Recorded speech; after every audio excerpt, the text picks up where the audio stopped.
আকাশবাণী কলকাতা। স্থানীয় সংবাদ পড়ছে ধৃতি সেন শর্মা। বিশেষ খবর হলো, লোকসভা নির্বাচনের দিনক্ষণ আজ ঘোষণা করা হবে।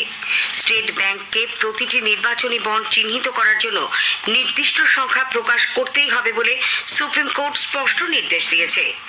উত্তর দিনাজপুরের দাড়িভিটে ছাত্র মৃত্যুর ঘটনায় কলকাতা হাইকোর্ট এনআইএ তদন্তের নির্দেশ কেন কার্যকর হলো না সে ব্যাপারে মুখ্য সচিব, স্বরাষ্ট্র সচিব ও এডিজি সিআইডিকে আদালতে হাজিরার নির্দেশ দিয়েছে।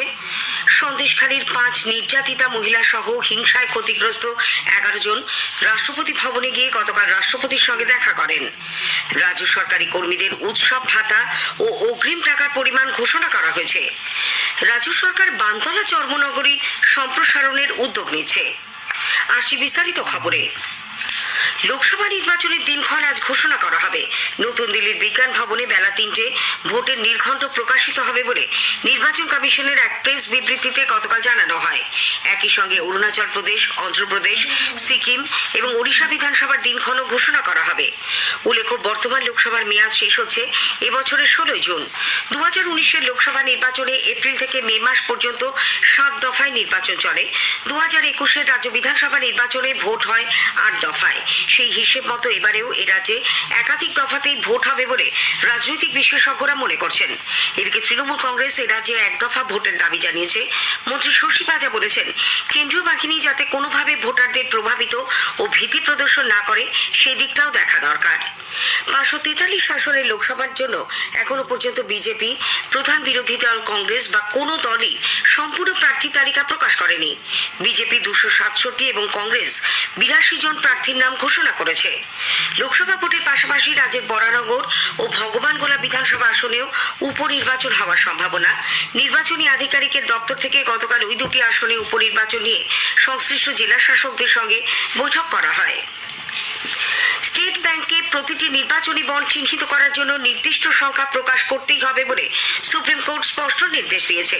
কোন কর্পোরেট সংস্থা কবে কত টাকার বন্ড কিনেছে আর কবে কোন রাজনৈতিক দলের অ্যাকাউন্টে কত টাকার বন্ড জমা পড়েছে স্টেট ব্যাংক তা প্রকাশ করলেও নির্বাচনী বন্ড চিহ্নিত করার জন্য নির্দিষ্ট নম্বর প্রকাশ করেনি। এর ফলে গত 5 বছরে কোন কর্পোরেট সংস্থা কোন রাজনৈতিক দলকে কত টাকা চাঁদা দিয়েছিল তা স্পষ্ট নয়। বন্ডে থাকা এই ইউনিক ম্যাচিং কোড নম্বর না দেওয়ার জন্য শীর্ষ আদালত গতকাল এসবিআইকে ভর্ৎসনা করে। এই মামলার শুনানির সময় প্রধান বিচারপতি ডিওয়াই চন্দ্রচূড় স্পষ্ট জানিয়েছেন, এসবিআইকে ওই নম্বর জানাতেই হবে। আদালতের নির্দেশ সত্ত্বেও কেন স্টেট ব্যাংক ওই তথ্য প্রকাশ করেনি তা জানতে চেয়ে সুপ্রিম কোর্ট নোটিশ জারি করেছে। আগামী সোমবার মামলার পরবর্তী শুনানি। ওই দিন এসবিআইকে এই নোটিশের জবাব দিতে বলা হয়েছে। এদিকে এই মামলায় গত নভেম্বরে নির্বাচন কমিশন মুখবন্ধ খামে বন্ড সংক্রান্ত কিছু তথ্য আদালতে জমা দেয়। তা ফেরত দেওয়ার জন্য তারা শীর্ষ আদালতে গতকাল আবেদন জানিয়ে বলে ওই নথির কোনো কপি তাদের কাছে নেই। প্রধান বিচারপতি ডিওয়াই চন্দ্রচূড় জানিয়েছেন, সুপ্রিম কোর্ট ওই নথি স্ক্যান করে ডিজিটাল কপি করে আজ বিকেলের মধ্যে নির্বাচন কমিশনকে ফেরত দেবে। আগামীকালে ওই নথি ওয়েবসাইটে আপলোড করতে কমিশনকে নির্দেশ দেন বিচারপতি। অন্যদিকে কেন্দ্রীয় স্বরাষ্ট্রমন্ত্রী অমিত শাহ বলেছেন, ভারতের রাজনীতিতে কালো টাকার প্রভাব ঠেকাতে ইলেকটোরাল বন্ড বাজারে আনা হয়েছিল। এ ব্যাপারে সুপ্রিম কোর্টের নির্দেশকে সম্পূর্ণ মান্যতা দিয়েই শ্রী শাহ বলেন, তার মতে ইলেকটোরাল বন্ড পুরোপুরি বাতিল না করে এগুলি আরো উন্নত করা দরকার। উত্তর দিনাজপুরের দাড়িভিটে ছাত্র মৃত্যুর ঘটনায় কলকাতা হাইকোর্ট এবার আদালত অবমাননার রুল জারি করেছে। এই ঘটনায় হাইকোর্ট এনআইএ তদন্তের নির্দেশ দেয়, কিন্তু তারপর 10 মাস কেটে গেলেও জাতীয় তদন্তকারী সংস্থা এনআইএকে দিয়ে সেই তদন্তের নির্দেশ কেন কার্যকর হলো না এই প্রশ্ন তুলে বিচারপতি রাজশেখর মান্থা রাজ্যের মুখ্য সচিব, স্বরাষ্ট্র সচিব এবং এডিজি সিআইডির বিরুদ্ধে রুল জারি করেছেন। আগামী 5ই এপ্রিল 3 জনকে আদালতে হাজিরার নির্দেশ দিয়েছেন বিচারপতি। উল্লেখ্য, 2018 সেপ্টেম্বরে শিক্ষক নিয়োগকে কেন্দ্র করে অগ্নিগর্ভ হয়ে ওঠে ইসলামপুরের দাড়িভিট হাই স্কুল। অবরোধ, লাঠিচার্জ, ইট পাথর ছোড়া এবং বোমাগুলিও চলে বলে অভিযোগ। সংঘর্ষের সময় গুলিবিদ্ধ হয়ে রাজেশ সরকার এবং তাপস বর্মন নামে 2 প্রাক্তন ছাত্রের মৃত্যু হয়। এই ঘটনায় রাজ্য রাজনীতি উত্তাল হয়ে ওঠে।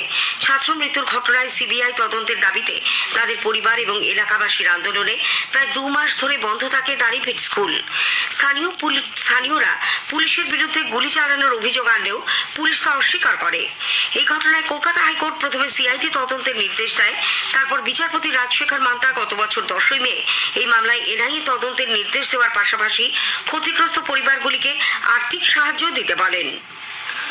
দক্ষিণ চব্বিশ পরগনার ডায়মন্ড হারবারে এক চিকিৎসকের অস্বাভাবিক মৃত্যুর ঘটনায় সিআইডি তদন্তভার হাতে নিয়েছে।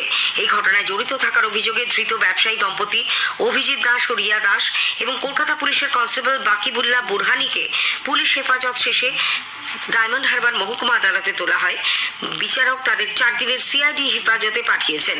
তাদের ভবানী ভবনে নিয়ে আসা হয়েছে। এফআইআর-এ নাম থাকা পুলিশের এক মহিলা সাব ইন্সপেক্টর সহ 3 অভিযুক্ত এখনো অধরা। সন্দেশখালীর 5 নির্যাতিতা মহিলা সহ হিংসায় ক্ষতিগ্রস্ত 11 জন গতকাল রাষ্ট্রপতি ভবনে গিয়ে রাষ্ট্রপতি দ্রৌপদী মুর্মুর সঙ্গে দেখা করেন। তারা সন্দেশখালীতে তপশিলি জাতি ও উপজাতিদের সুরক্ষায় ব্যবস্থা গ্রহণের জন্য রাষ্ট্রপতিকে হস্তক্ষেপ করার আর্জি জানান। তপশিলি জাতি উপজাতির সহায়ক ও গবেষণা কেন্দ্রের অধিকর্তা ডক্টর পার্থ বিশ্বাস জানিয়েছেন, সন্দেশখালী নিয়ে অভাব অভিযোগ রাষ্ট্রপতি যাতে সরাসরি নির্যাতিতদের মুখ থেকেই জানতে পারেন, সেই জন্যই তার সঙ্গে সাক্ষাৎকার। হিংসায় ক্ষতিগ্রস্তরা রাষ্ট্রপতি মুর্মুকে একটি স্মারকলিপিও জমা দিয়েছেন। রাষ্ট্রপতি তাদের কথা শুনে সন্দেশখালীর ঘটনা নিয়ে দুঃখ ও সহানুভূতি প্রকাশ করেছেন। উল্লেখ্য, এর আগেও তপশিলি জাতি ও জনজাতি কমিশন, জাতীয় মানবাধিকার এবং মহিলা কমিশন রাষ্ট্রপতিকে সন্দেশখালীর ঘটনা নিয়ে রিপোর্ট দেয়। সংশোধিত নাগরিকত্ব আইনের আওতায় নাগরিকত্বের জন্য আবেদন দাখিল করতে মোবাইল অ্যাপ সিএএ 2019 কার্যকর হয়েছে। স্বরাষ্ট্র মন্ত্রকের এক বিবৃতিতে জানানো হয়েছে, গুগল প্লে স্টোরে গিয়ে এই অ্যাপ ডাউনলোড করা যাবে। এছাড়া ইন্ডিয়ান সিটিজেনশিপ online.nic.in এই ওয়েবসাইট থেকেও অ্যাপটি পাওয়া যাবে। সিএএ দেশ জুড়ে কার্যকর হওয়ার পর মতুয়াদের একাংশ গতকাল গাইঘাটার ঠাকুরনগরের ঠাকুরবাড়ি থেকে ঠাকুরনগর বাজার পর্যন্ত প্রতিবাদ মিছিলে সামিল হয়। এর নেতৃত্ব দেন অল ইন্ডিয়া মতুয়া মহাসংঘের সংঘাধিপতি তৃণমূল কংগ্রেসের রাজ্যসভার সাংসদ মমতা বালা ঠাকুর। তিনি বলেন, মতুয়ারা নিঃশর্ত নাগরিকত্ব যাতে পায় সেই নিয়ে তাদের আন্দোলন ছিল, কিন্তু কেন্দ্রের বিজেপি সরকার এর জন্য বিভিন্ন কাগজপত্র দেখাতে বলছে।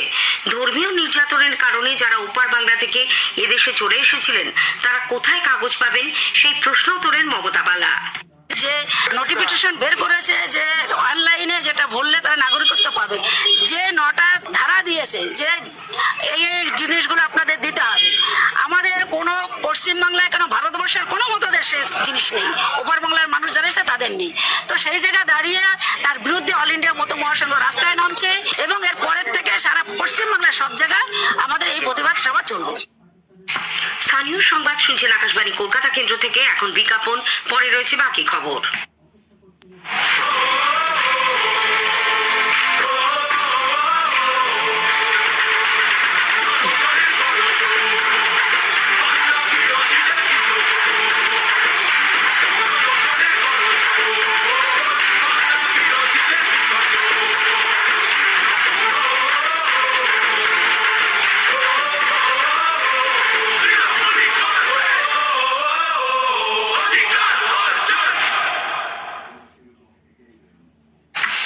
রাজ্য সরকারি কর্মীদের উৎসব ভাতা ও অগ্রিম টাকার পরিমাণ ঘোষণা করা হয়েছে। রাজ্য প্রশাসন সূত্রে জানা গেছে, যেসব কর্মীদের বেতন এবছরের 31শে মার্চের মধ্যে 42,000 টাকা বা তার কম, তারা উৎসব ভাতা বা অ্যাডহক বোনাস পাবেন 6,000 টাকা। গত বছর এই পরিমাণ ছিল 5,300 টাকা। অন্যদিকে যাদের বেতন 42,000 টাকার বেশি কিন্তু 50,000 টাকা বা তার কম, তারা উৎসব অগ্রিম পাবেন 18,000 টাকা। গত বছর তারা পেয়েছিলেন 16,000 টাকা। ঊর্ধ্বসীমাও ছিল 49,000 টাকা। সরকারি সূত্রে আরো জানা গেছে, মুসলিম সম্প্রদায়ের কর্মীরা এবছর ঈদের আগেই এই উৎসব ভাতা অগ্রিম পেয়ে যাবেন। বাকিরা পাবেন সেপ্টেম্বর মাসের 23 থেকে 30 তারিখের মধ্যে। এবছর 31শে মার্চের মধ্যে যেসব অবসরপ্রাপ্ত কর্মী 35,000 টাকা বা তার কম পেনশন পাচ্ছেন, তারা এক্সগ্রাসিয়া পাবেন 3,200 টাকা। পারিবারিক পেনশনভোগীরাও এই সুবিধে পাবেন। সরকারি কর্মীদের পাশাপাশি সরকার পোষিত সমস্ত সংস্থা, বিধানসভা, শিক্ষক ও অশিক্ষক কর্মী, নিগম, পুরসভা, পর্ষদ ও পঞ্চায়েতের কর্মী এবং পেনশন প্রাপকরাও এই উৎসব ভাতা ও অগ্রিম পাবেন। রাজ্য সরকারি সমস্ত দপ্তর ও সরকার পোষিত কর্মীদের এবার অনলাইনে ছুটির আবেদন করতে হবে, হাতে লিখে আর আবেদন করা যাবে না। 15ই মার্চ অর্থাৎ গতকাল থেকে আপাতত অর্থ দপ্তরের জন্য এই নিয়ম বাধ্যতামূলক করা হয়েছে। অদূর ভবিষ্যতে তা অন্যান্য দপ্তরেও চালু হবে। রাজ্য সরকার বানতলা চর্মনগরী সম্প্রসারণের উদ্যোগ নিয়েছে। সেখানে নতুন করে লেদার হাব তৈরি হবে।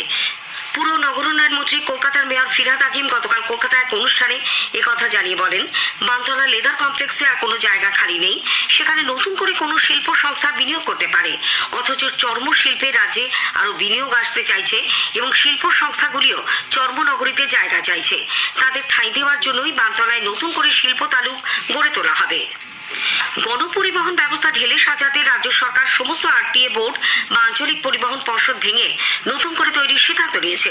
জেলার এই আঞ্চলিক পরিবহন কর্তৃপক্ষই বাস, মিনি বাস, অটো সহ বিভিন্ন বাণিজ্যিক গাড়ির পারমিট প্রদান করে। পূর্ব রেলের শিয়ালদা ডিভিশনের দমদম স্টেশনে সিগন্যাল ব্যবস্থার আধুনিকীকরণের জন্য আজ রাত 12টা থেকে সোমবার 18 মার্চ ভোর 4টে পর্যন্ত 52 ঘন্টা পর্যন্ত নন ইন্টারলকিং এর কাজের প্রয়োজন হবে।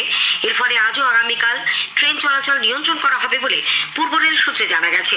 এই সময় 892টি লোকালের মধ্যে প্রায় 143টি এবং 3টি অসংরক্ষিত express train Sealdah Asansol intercity, Sealdah Jangipur এবং শিয়ালদা সিউড়ি এক্সপ্রেস বাতিল করা হয়েছে।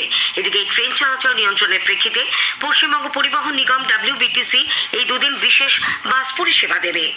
স্থানীয় সংবাদ শেষ হলো।